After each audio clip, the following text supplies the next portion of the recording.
Obviously, this year's 2025 NBA draft is supposed to be something special. Everybody knows it. You have names at the top, obviously. Everybody talks about capturing the flag, especially if you're a Utah Jazz fan. Numerous analysts have talked about it. You have Ace Bailey, you have Dylan Harper, you have VJ Edgecombe, you have Hugo Gonzalez, you have Trey Jackson. Even if you go past the sixth pick, you have Nolan Traore from St. Quentin in France. So there's a lot of guys that are said to be very, very substantial cornerstones to be put onto any NBA team's franchise. At the very least, that's what a lot of analysts are talking about. And I would not be hard pressed to say against them. As I have watched some tape, I still need to dive in a little bit more, as a lot of people kind of overstate the abilities of Cooper Flagg. Though I see the pinnacle of what he potentially could be, I still have my head scratchers a little bit about some parts of his game. But this is not that type of video. If you read by the title, you would understand we're going to be talking about why the Utah Jazz will potentially benefit from this draft more than most people actually realize. With that being said, it's your boy Ray Tubes. Thank you for tuning in this video. Go ahead and smash that like button, subscribe, turn on post notifications, and let's go ahead and get into this one.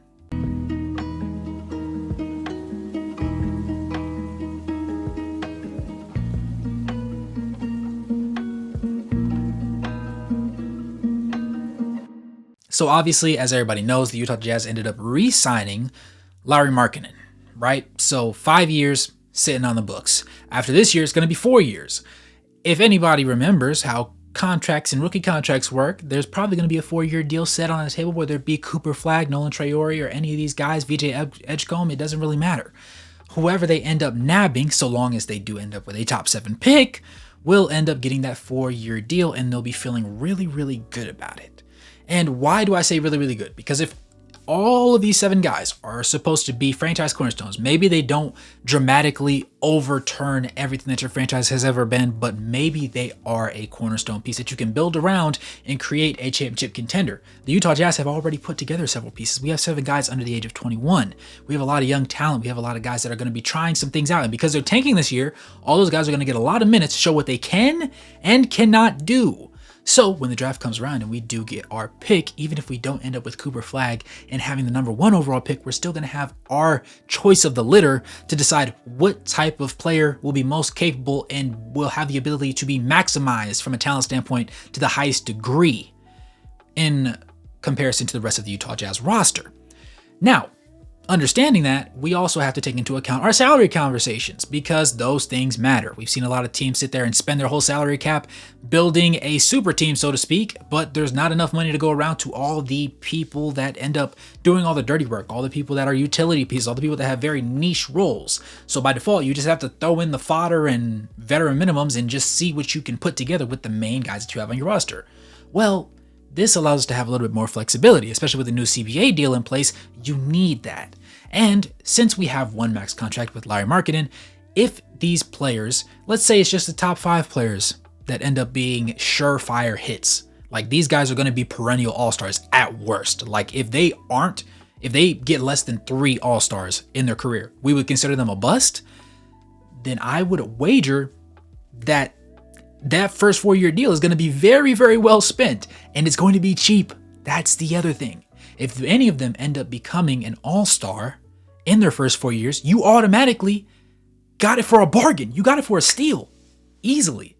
And there's no contest to that. And I believe that especially if you end up getting the number 1 overall pick, let's say you don't take Cooper Flagg, let's say you take Ace Bailey, or if you're at the 2 and you like Dylan Harper, even though he's projected at 3 at the moment, you grab him at 2.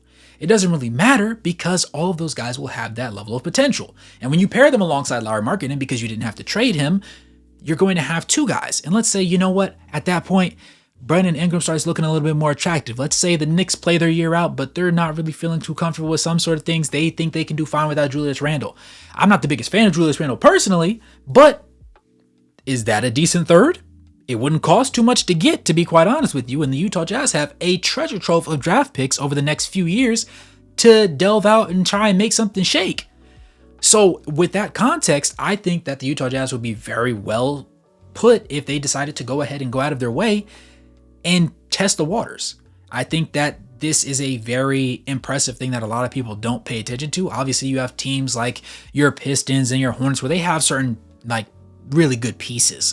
but they don't have nearly enough promise with the entirety of their roster for you to say, you know what, they're gonna be a mediocre team right now, but in 3-4 years, they're gonna be a guaranteed contender. You don't have that.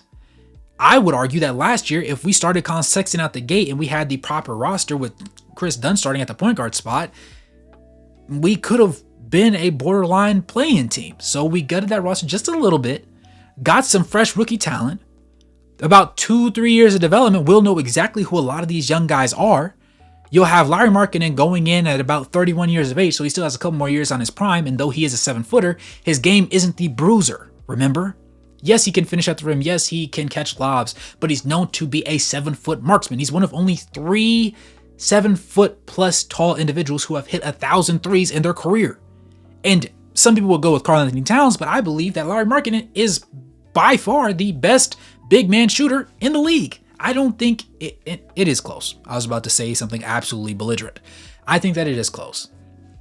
But because of that and how impressive Lauri Markkanen has been over the past few years, I think that being able to have him paired alongside one of these top 5 to top 7 picks automatically out the gate, especially if you don't have to give up a player like Colin Sexton in the process, automatically makes you a play-in caliber team. And if you make a trade and you do end up taking Brandon Ingram, let's say they don't decide they want to give him the max contract, nobody else wants to take the bid, and you say, you know what? We see promise in our young guys. We have a couple players in their mid-20s, late 20s that are looking really good. Brandon Ingram, you're not necessarily worth the max contract, but we will pay you more than anybody else. Or say, screw it, balls to the wall. Brandon Ingram, we got your max contract right here. We'll have the money for it. We will have the money for it.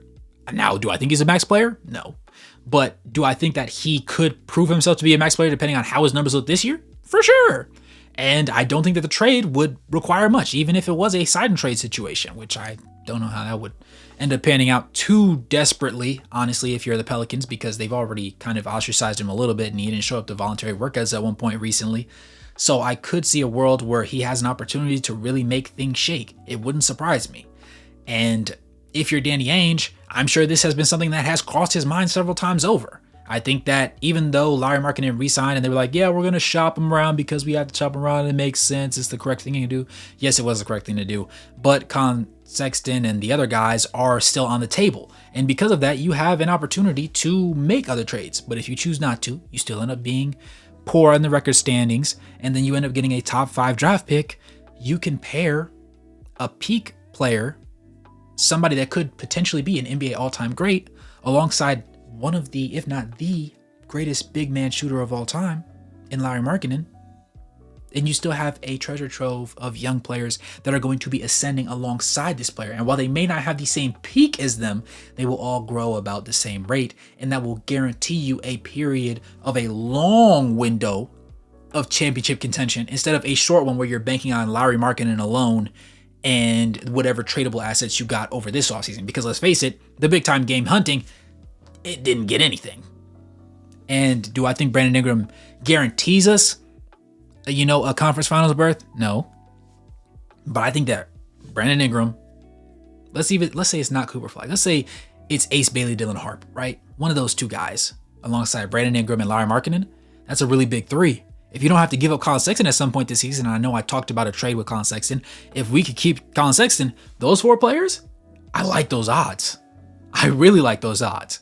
And if Walker Kessler becomes more aggressive and he doesn't end up getting traded, even if he's not a great shooter at that point, if he's just stockier, he's stronger, he's more tenacious on the glass, he's a stronger finisher, even if he doesn't hit all of them, even if he doesn't shoot 80% from the free throw line, if he can get up to 72, 74, 76-ish percent from the free throw line and be strong going up, be a really good lob catcher, be really good in his pick and roll situations, especially his DHOs. I love his dribble handoffs. I love the situations. It gives guys a lot of open looks. I think that any shooter that comes to join the Utah Jazz will have a lot of pick and rolls with him and will be very present and very popular, and their numbers will show it as a result. But of course, it has to happen first. And while I am a proponent for this being a potential outlook, there is a lot that has to go right in order for it to happen. But just let me know what you guys think in the comments below. I'm always interested to hear what you have to say. Would you really welcome the presence of somebody, not even Cooper Flag? Let's say it's Ace Bailey. Let's say it's a Dylan Harper. Let's say it's a VJ Edgecombe. who is somebody that you think would really thrive with the Utah Jazz in this upcoming year, and how much do you think they'll end up keeping this overall core together for the next couple seasons at the very least, in order to give these guys the opportunity to be successful and just grow together? Because once the chemistry's right, once they've played a couple years and developed a lot of bit more, and you still have Lauri Markkanen not past his prime, there's going to be very few teams that are going to be hard-pressed to be above us. But again, like I said, that's up to everybody else to decide, and up to the basketball gods to bless us with the opportunity. With that being said, it's your boy Wraith Hoops. Thank you for tuning in this video. Go ahead and smash that like button, subscribe, turn on post notifications, become a member, drop a donation to help support the content, check out the merchandise, and as always, good morning, good evening, and good night, no matter where you're on the globe watching. Thanks for tuning in, and I'll catch you guys in the next one. Peace.